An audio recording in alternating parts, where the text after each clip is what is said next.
Graça no Senhor Jesus Cristo. Hoje eu quero falar um pouquinho de algo muito importante para nós.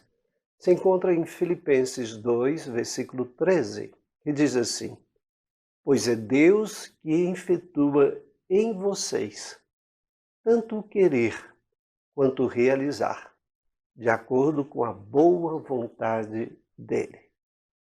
Observe esse texto, ele diz que de acordo com a boa vontade de Deus. O que Deus tem para nós é algo bom.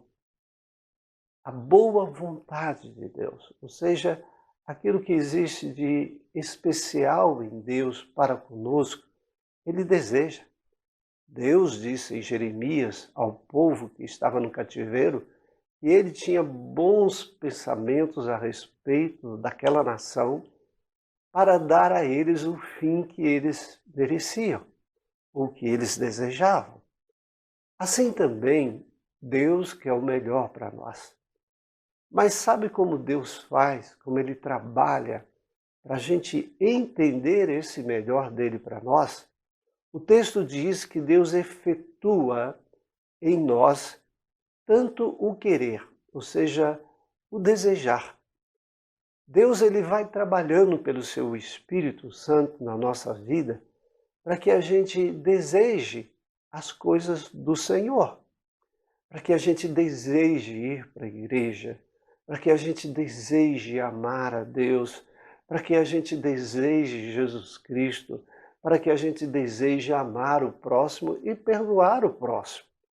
Ou seja, o Espírito Santo ele trabalha em nós o desejar. Enquanto que a carne trabalha em nós o desejar as coisas erradas, o pecado e todas as coisas que não são boas para a nossa vida, de um outro lado, o Espírito trabalha para as coisas boas, para as coisas melhores, para que nós tenhamos uma vida melhor.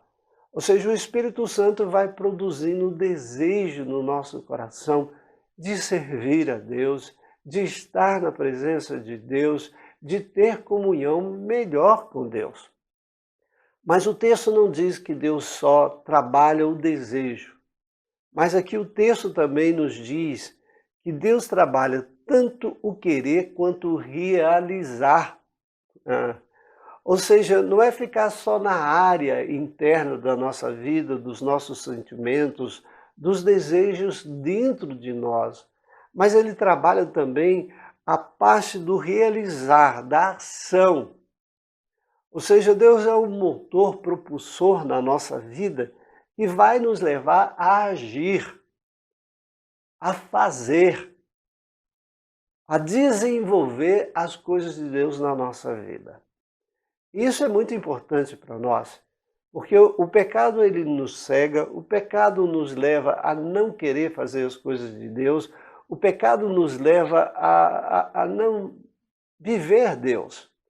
Enquanto que o próprio Deus, ele trabalha nas nossas vidas pelo Espírito Santo que é nos dado quando nós cremos em Cristo Jesus e que sela-nos para a vida eterna. Esse Espírito Santo ele vai trabalhar os nossos sentimentos, vai trabalhar todas essas coisas na nossa vida, é claro, através da palavra de Deus, para que nós possamos fazer. Meus irmãos, não existe coisa melhor que quando a gente faz alguma coisa boa, a gente sente dentro do coração aquele efeito positivo de bem-estar, de se sentir bem pelaquilo que realizou. Observe agora, esses dias teve as Olimpíadas de Inverno. Cada um que ganha fica profundamente feliz. Ou seja, ele desejou estar lá, ele correu aquilo lá e teve um prêmio quando ele ganhou. Assim Deus faz. Deus não só trabalha em nós o desejo, mas também o realizar, o correr, o fazer. E depois, além de tudo isso que ele faz em nós, ele ainda nos dá o prêmio. Louvado seja Deus por isso. E isso nos faz pensar em quê, queridos? Que nós devemos entender que a vontade de Deus é a melhor para nós. Que nós devemos almejar mais essa vontade. que nós devemos abrir mais o nosso coração para que Deus faça cada vez mais isso. Coloque coisas boas no nosso coração, desejos salutares e que nos impulsione ao realizar. Porque no realizar, nós nos sentimos muito bem. E seja assim na sua vida, para a glória de Deus e para que você viva melhor. Em nome de Jesus, amém? E um grande abraço. Tchau, querido.